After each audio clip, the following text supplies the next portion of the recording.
No, we can't go over Mulligan. The islanders, Mulligan said to Haynes casually, speak frequently of the collectors and rich producers. How much, sir? asked the old woman. A quart, Stephen said. Basically asking, I should just give a fucking summary about this. It makes more sense. As he watched her pour into the measure and thrice into the jug rich white milk, not hers. Basically, they think that he's, wait, what the fuck are you putting on the, not that you're shooting shit. No, not really, because this is like my spot type of thing. It's like, it's whatever. Basically, what they're talking about is like, we got new cows, and they're like, are they strong, this and that. So it's like, then they put the milk into the jug, new milk, and it says, of course, into the jug, rich white milk, not hers. Just gonna end it right there and move on. Old shuriken paps. She poured again a measure full in the titty, which is basically like a, whatever, you don't care. Old in secret she had entered from the morning world, make me a messenger. Probably like an angel. But, no, she's just a bitch. Pours milk all fucking day. She praised the goodness of the milk, pouring it out. Oh, Jesus, she's one of those people. I'm happy I work at my job. No, you don't, bitch. Fucking suck. Crouching by a patient cow at daybreak in the lush field, a witch on her toadstool. Pretty good analogy, that. Her wrinkled fingers quick at the squirting doves. They lowed about her whom they knew, dew silky cattle, silk on the kine, and poor old woman, names given her in old times, a wandering crone, lowly form of an immortal serving her conqueror, and a gay betrayer. So pretty much like a happy betrayer. I don't know if you can be. It's like a polite robbery. Like you hold a gun up to a dude, like give me all your money. You have really nice hair. I don't know. Their common chuckling, a messenger from the secret morning, to serve or to upbraid, whether he could not sell, but scorned to beg her favor. Basically, she's there. She's been there for a long time, and that's all she's known for, and she's usually asked for advice. That's what's going on, alright? So, this milk bitch, is old. She's been there for a long time in Dublin, alright? The motherfucker's good at wisdom, like, you know, the bitches with the 3 eyes, no, the 3 bitches, and then they got 1 eye, and they fight over a bunch of douchebags. It's like that. Don't put it. You just stand, alright? I think your legs got enough standing power. Just no, really don't. Hey, yo, drug dealer, can I get some candy, son? Can I get some? Just get some of that good stuff.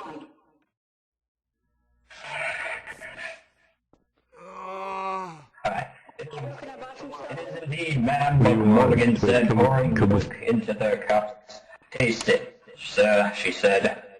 He drank at her bidding. Fucking gunpoint. Drink it, bitch. Drink it. Gunpoint. If we could only live on good food like that, he said to her somewhat loudly, we couldn't have the country full of rotten teeth and rotten guts. You just said that you had white teeth, and I quote, charming, he said in a finical, sweet voice, showing his white teeth and blinking his eyes pleasantly. Whatever, I don't know. Dental, fuck you. But then again, they're soldiers, so better living, right? Or maybe not. Living in a bog swamp, eating cheap food, and the streets paved with dust, horse dung, and consumptive spits. And are you a medical student, sir? The old woman asked. I am, ma'am, Buck Morgan answered. That's not my teeth are white, because... Well, actually, that would make sense, right?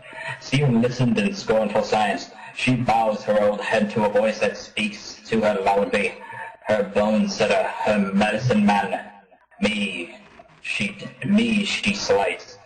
'Tis a voice that will shire an oil for the grave, all there is of her, but her woman's unclean loins. Of a man's flesh made not in God's likeness, the serpent's prey.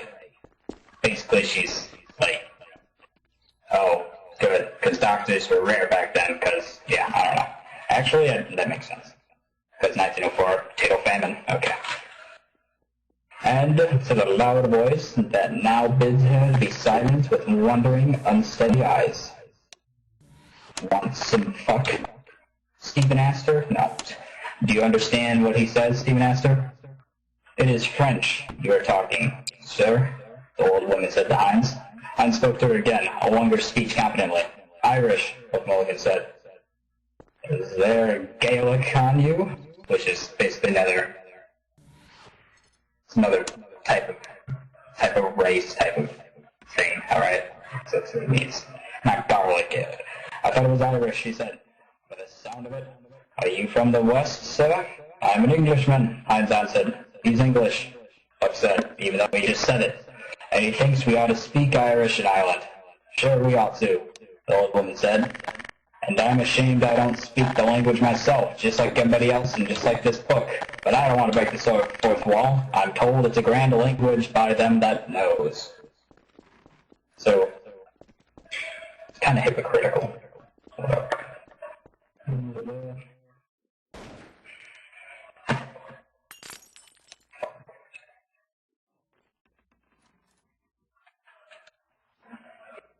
Oh my god.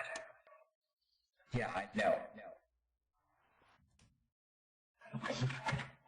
My fucking god. I'm not in the mood. Okay, no brand name for what fucking Logan said. Wonderful entirely. Fill us out some more tea, kids. Would you like a cup, man? No, thank you, even though I just poured you fucking milky assholes, the old woman said, slipping the ring of the milk can on her forearm and about to go. Hines said to her, Have you your bill?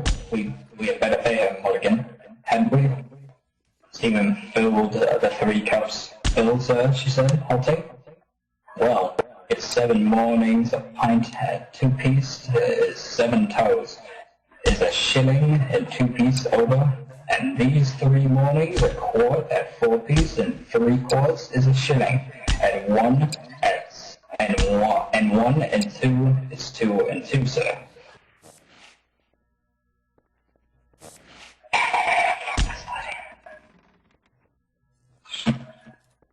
So Morgan died, and having filled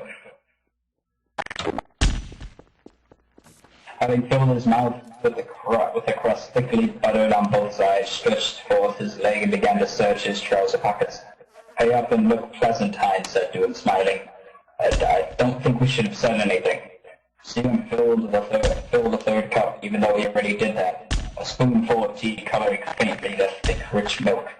But Mulligan, ew, that's a lot. It's so much fucking milk. It's disgusting. I don't know how they drink that. Buck Mulligan brought up a florin, twisted it round in his fingers and cried, Oh, it's a miracle! A miracle! He passed it along the table towards the woman, saying, Ask nothing more of me, sweet. All I can give you, I give. Fuck this. Stephen laid the coin in her uneager hand, so she's like, oh, yay, money. Fuck you. Okay, no, really, seriously, I told you to stop. No, I knew you put it up there. I'm not stupid, but can you seriously take it down? It's really fucking annoying me. I mean, it wasn't even that funny to me, but it's just, like, fucking annoying. No, I knew where it was, but yeah. I need a hand. We'll owe 2-piece, he said. Time enough, sir, she said, taking the coin. Time enough. Good morning, sir. She curtsied and went out. Basically like that. But followed by Buck Mulligan's the chant. Heart of my heart, were it more world be laid at your feet. on the floor and do the dinosaur. I don't know. He turned to Steven and said, "Seriously, Douglas? I'm stony. This weed is dank. It's too loud. Hurry out of your school, Kip, and bring us back some money. Today the bards must drink and junket. Ireland expects that every man this day will do his duty." Which I won't, because... Shut up, faggot. That reminds me, Hyde said, rising, that I have to visit your National Library today. Wait, so it's not a National Library because it's his, because it's, in the reality, the National Library is owned by, so to say, Dublin, because that's where it is, it's Dublin Island. So the fact is that he's saying, hey, I want to go to your National Library.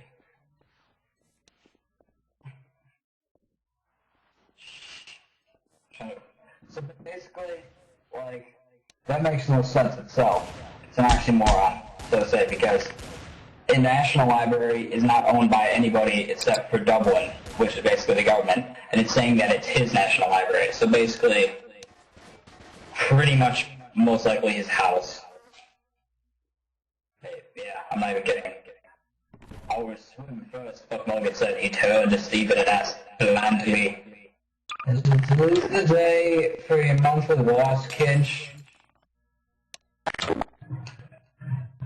I guess they were right that they smell like shit, but then he said to Hines, "The unclean bard makes a point of washing once a month. All Ireland is washed by the Gulf Stream." Stephen said as he let honey tickle all over a slice of the loaf. No, I was just... I just got popped off. It hangs from the corner where he was nodding easily a scarf about the loose collar of his tennis shirt, spoke. "I intend to make a collection of your sayings if you will let me. Speak to me. They wash and tub and scrub and What is he saying? Conscience. Yet here's a spot.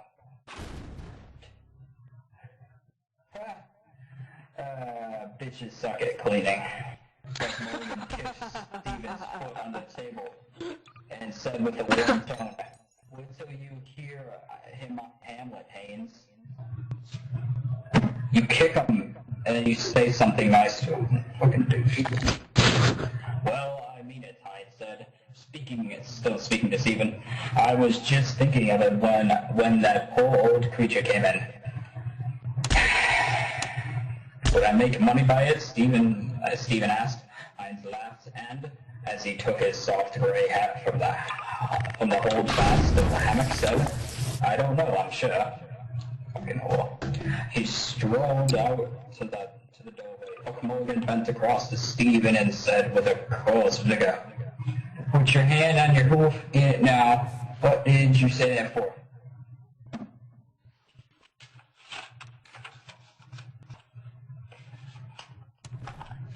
Well, I don't know if I'll be able to, because you have to record it.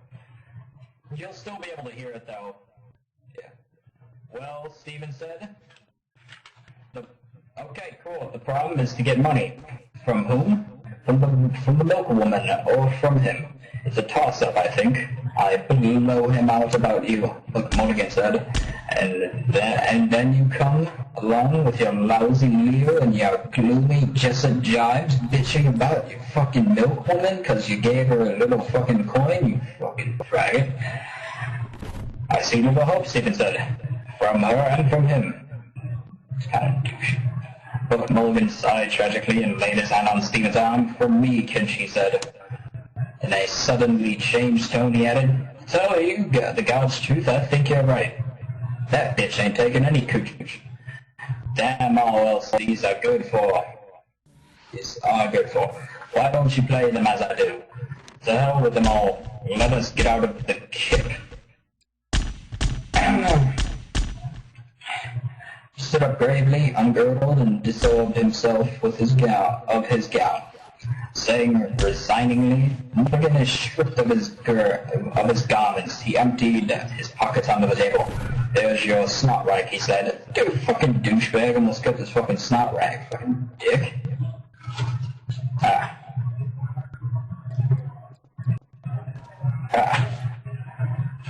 Okay. And putting on his stiff collar and rebellious tie, yeah, his ties are like, I'm gonna rebel. I'm gonna be a woman instead. Oh, fuck you, caste system. He spoke to them, chiding into his dangling white watch chain. Look at the dangling watch chain, you fucking little brat.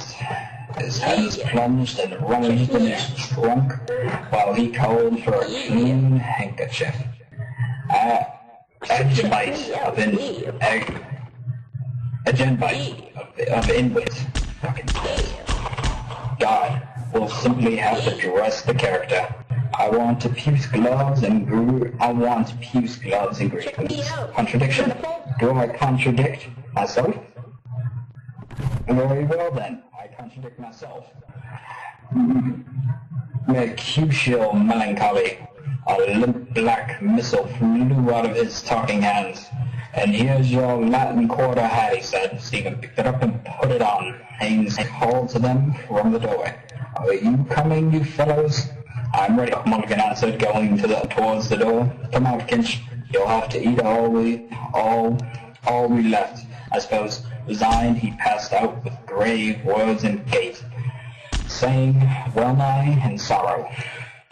And going forth, we met butterly. Stephen, taking his asphalt from its leaning place, followed them out, and as they went down the ladder, pulled to the slow iron door and locked it. Then he put the huge key in his inner pocket. At the foot of the ladder, Buck Mulligan asked, "Did you bring the key?" "No, I'm going to lose it, you fuckhead." "I have it," Stephen said. Proceeding then, he walked on.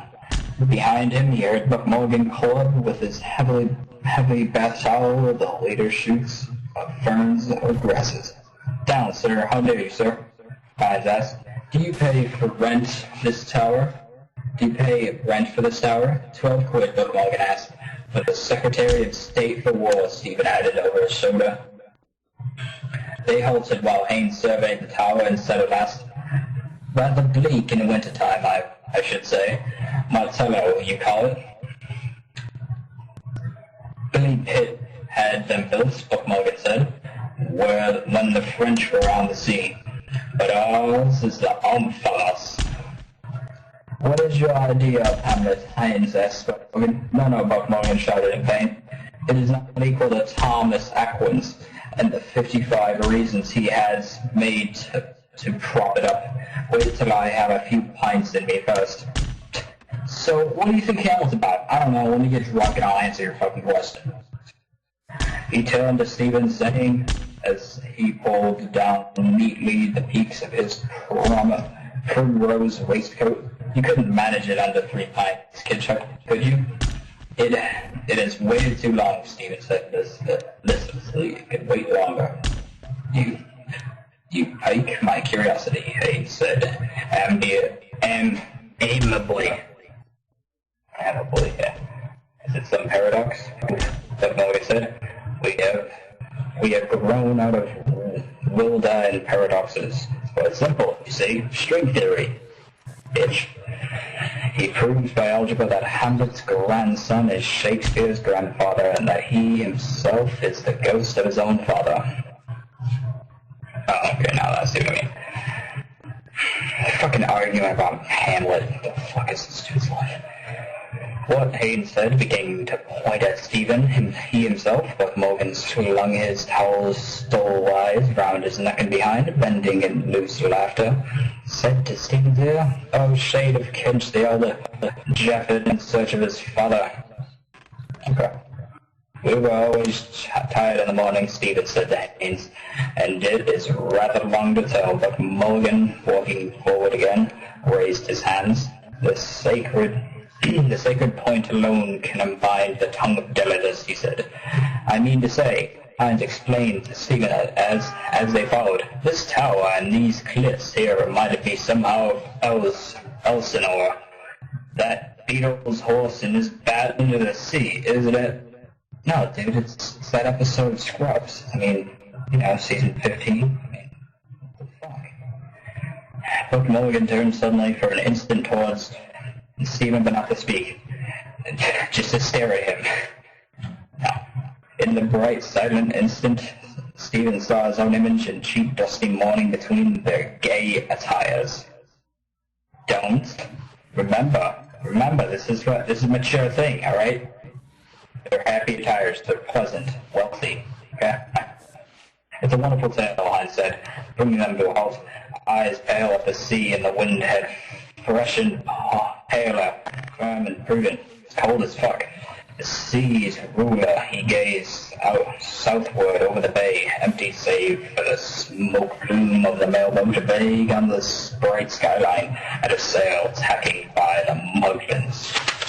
How much longer is 22, right? It was 22.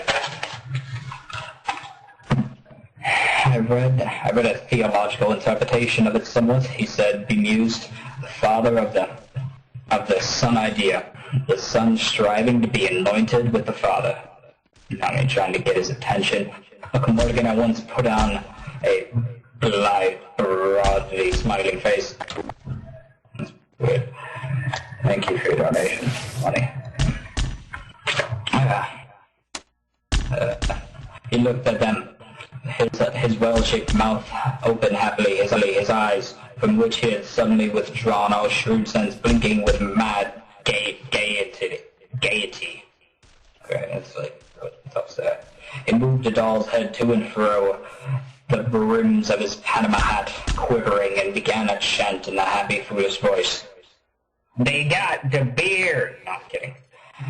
In the quitterous young fellows that enter your herd. My mother's a Jew. My father's a bird. Well, I'm sorry to hear about that, but your father is a bit of a cock. Get it? Because a chicken cock. Okay, that was, yeah. But more of a rooster, but yeah. With just the joint I cannot agree. So here's to disciples and cavalry. He held up a forefinger of warning. If anyone thinks that I am divine, he'll get no free drinks when I am making the wine. Oh, no shit. But I have to drink water and wish it were plain. Well, of course it's plain. That I make when the wine becomes water again. Plain again. Maybe, yeah, again. He tugged swiftly at Stephen's ash plant in farewell, and running forward to a brow of the cliff, flooded his hands at his sides like fins or wings of one about to rise in the air. Chanted, "Goodbye now, goodbye. Write down all I said." "I don't have any pen and paper," he said. "Shut the fuck up. And tell Tom, Dick, Harry, I rose from the dead. What's bred in the bone cannot fail me to fly. And Olivet's breezy. Goodbye. Goodbye now, goodbye." That is pretty shitty singing. Pretty hard. He appeared before them down towards the 40-foot hole, fluttering his wing-like hands, leaping nimbly, Mercury's hat quivering in the flesh wind that bore back to them his brief bird-like cries. Did he just pull a Shamu? Yeah, he did. Haynes, who had been laughing godly, even though that he almost died, walked around beside Stephen and said, "We oughtn't to laugh, I suppose. He's rather blasphemous. I'm not a believer myself. That is to say, still, his gaiety takes the harm out of it, somehow, doesn't it? What do you call it? Joseph the Joiner? The Ballad of Joking Jesus?" Stephen asked. That's pretty good. Oh, Haynes said. "You have heard of it before? 3 times a day after meals," Stephen said dryly. "Oh, so that sucks. You're not a believer, are you?" Hines asked. "I mean a believer in the narrow sense of the word, creation from nothing, and miracles, and the personal God." And the dude who's going to be shooting his fucking gun and then turns into an animate object. There's only one sense of the world, it seems to me, Stephen said, and that is the pussy. Okay, maybe it's not the pussy, but... There's only one sense of the world, it seems to me, Stephen. He stumps to take out the smooth silver case in which twinkled a green stone. He sprang it open with his thumb and offered it. Thank you, Stephen said, taking a cigarette. Yes. Okay. Hines helped himself and snapped the case too. He put it back in his side pocket and took from his waistcoat pocket a nickel tinderbox, sprang it open too, and having lit his cigarette, held the flaming spunk towards Stephen in the shell of his hand. You, Mr. Asshole, fucking stole my gun. Okay, I gotta have water. I'm a thirsty motherfucker.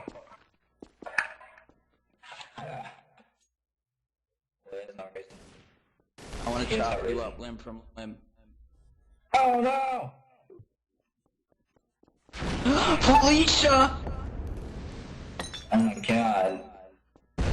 Yes, of course, he said, as they went on again, either you believe or you just don't fucking believe, isn't it? Personally, I couldn't stomach that idea of a personal god. Yeah, monotheism, that'll never catch on. You don't stand for that, I suppose. You behold in me, Stephen said with a grim displeasure, a horrible example of free thought, because nobody believes that anybody's voice should be spoken of at all, because everybody is wrong, nobody's right. Because, well, fuck you. He walked on, waiting to be spoken to, trailing his ash plant by his side. Its furrow followed slightly on the path, squealing at his heels. My familiar after calling Stephen. A waving line along the path. They will walk on it tonight. Coming here in the dark, he wants the key. That key. It is mine. I paid the rent. Now I eat his salt bread. Give him the key too. All he will ask for. That was in his eyes. After all, Haynes began. Stephen turned and saw that the cold gaze which had measured him was not all unkind. After all, I should think you are able to free yourself. You are your own master, it seems to me. I am a servant of two masters, Stephen said, an Englishman and an Italian. Italian, Haynes said, a crazy queen, old and jealous. Kneels down before me, gives me head. And the third, Stephen said, just said tuna. There is one who wants me for all jobs. Italian, Hines said again, what do you mean? The Imperial British state, Stephen answered, his color rising, and the Holy Roman Catholic and Apostolic Church. Wait. Yeah, Apostolic Church. Apostolic. Yeah. Hines detached from his upper lip some fibers of tobacco where he spoke. I can quite understand that, he said calmly. An Irishman must think like that, I dare say. We feel in England that we have treated you rather unfairly. It seems history is to blame. The proud, potent titles clanged over Stephen's memory, the triumph of the brazen bells in untum sanctum Capuloctium Apostolicum Iscalium. The slow growth and change of rite and dogma, like his own rare thoughts, a chemistry of stars.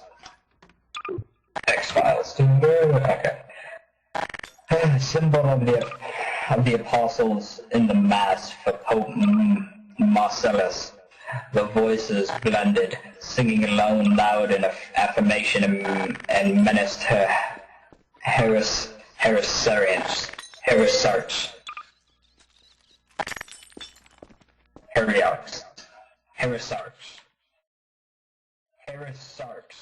No, yeah, actually. I'm not even kidding. Because it's just the way that it's... Yeah. Oh. Heresiarchs. Yeah, there we go. That was weird. No, there was a misprint, that's all. a horde of heresies fleeing with maitries a wire. Photius, and the blood of markers of whom Mulligan was one, and Arius, warring his life upon the constability of the Son and the Father, and Valentine, spurring Christ's terrene body, and the subtle African heresiarch, Sabellius, who held that the Father was himself his own Son. Basically the Holy Trinity, which is basically that Jesus in Christianity is both, which is why they do Father, the Son, the Holy Spirit, because he's all one thing. He is Jesus, God, and the Holy Spirit. So basically, he's all three. That whole thing was just Jesus' God's multiple personality disorder. Here, prolonged applause. Non ton Dieu. Non Dieu. Of course I'm British. I'm a British, Heinz voice said. And I feel as one.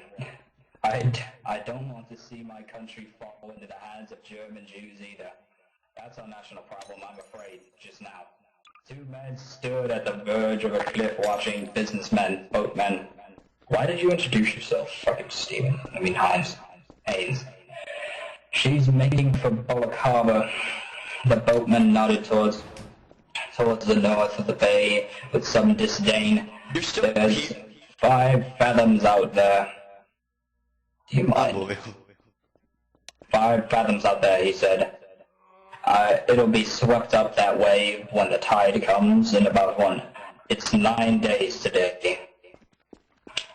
The man that was drowned, a sail veering about the blank bay waiting for a swollen bundle to bob up, rolling over the sun, a puffy face, salt white, here I am. Basically a storm is supposed to come. Some douchebag fell.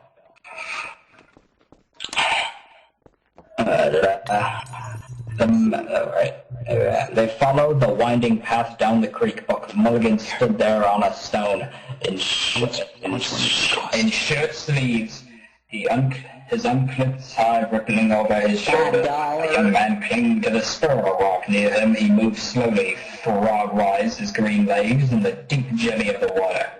Stank water. Is it bothering with you, Malachi? No shit it is. Down in West Westmouth. Westmouth. No. I have a house we can go to. Still there? I got a card from Bannon. Says he found a sweet young thing down there. Photo girl, he calls her. Basically nice. Yeah. Snapshot, huh? Brief exposure. Buck Morgan sat down on lazy boots. The elderly man shut up near the spur of a rock, a glowing red face. He scrambled up by the stones, water glistening on his pate and its garland of gray hair. Water riling over his chest and punch and spinning jets out of his black, sagging loincloth. Did he just die? Some guy just got out of the water. Most likely just a fisherman or a diver. Buck Mulligan made his way to him to scramble past, glancing at Heinz. Okay, so the guy. Okay, so ship crash. Okay. Crossed him poisely and his thumbnail at brow and lips and breaststone. Maybe breaststone. Seymour's back at the young man said, grasping his hand, spur at the rock. Give me my $5 worth of my Chuck menacing going in for the hobby. Go to God, Buck Mulligan said. Go fuck yourself. No, I don't want $5. I want my theft paid for. Give me it. I'll do you dead. I'll do you dead. That one that gave me head last week. Spoke me with him last night on the pier. Father is Rotto with money. Is she up the pole? But I asked Seymour that. Seymour bleeding out some of Mulligan said. He nodded to himself as he drew off his trousers and stood up saying tritely, red-headed woman buck like goats. Oh, that's funny. He broke off an alarm, freeing his side under his flapping shirt. My 12th rib is gone, he cried. I'm the Ubermensch. Toothless Kinch, and I, the Superman. Funny. He struggling out of his shirt and flung it behind him to where his clothes lay. Are you going in here, Malik? Yes. Make room in the bed. The young man shoved himself backwards through the water and reached the middle of the creek. Basically, the bed is they're gonna go swimming, okay? They're just gonna go fucking swimming, okay? Reached the middle of the creek in 2 long, clean strokes. And that's pretty fucking cool. Must be pretty good swinger. Haynes sat down on a stone smoking. Are you not coming in? Buck Morgan asked. Faggot. Later on, Hines said, not on my breakfast. Oh, Jesus. Stephen turned away. I'm not going, Morgan said. Give us that key, Kinch, Morgan said, to keep my chimps flat. Stephen handed him the key. Morgan laid it across his heaped clothes. You know, like, that's not gonna get lost.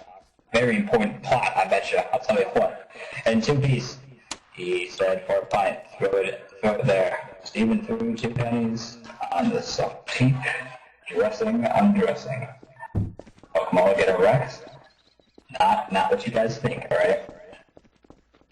With 2 joined hands before him, said solemnly, it's cold as fuck in here. No, he who stealth from the poor leading from to the Lord thus spake Zarathustra. His plump body plunged. Fuck him, faggot. We'll see you again, Hines said. Hey, can I speak to you? Turning at Stephen to walk. I need to buy some weapons. Smiling at I need to Wild buy Irish. some guns. Horn of a bull and hoof of a horse, mile of a Saxon. The shit-fucked monk can grind out 12 gods, Stephen said. Good, Stephen said. Walk alone the path. The Tharlo telling German Sigmund. Ibn till Virginia. The priest's grey nimbus in a niche where he dressed discreetly. I will not sleep here tonight. Home also I cannot go. A voice sweetened and sustained called for him from the sea. Turning the curve, he waved his hand. It called again. A sleek brown head, a seal, far out in the water. A supper. You have nothing else to do with your life. So now I'm going to explain what just happened, alright? So, basically, alright.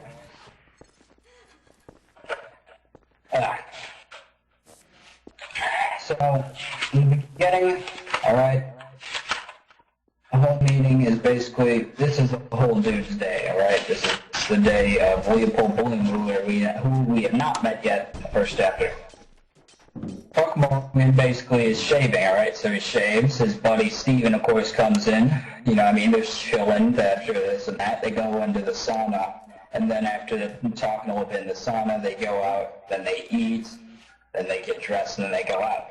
They then, after talking a while about the new show Hamlet, which has finally come to Dublin, asks, come across somebody, so they join them in swimming. Stephen gives back the key and then heads on with his own.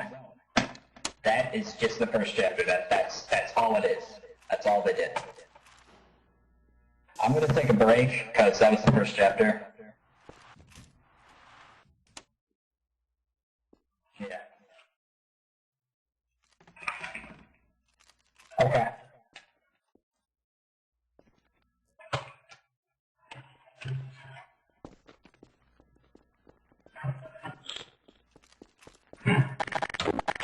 Healing, anyone need And only healing? 660 pages left to read. Free healing, that'll be $500. Well, I'm going to take a break for today, for now, really. That was the premium healing. No, yeah, well, for a little bit while I like it. I'm going to go back to reading, of course. Alright.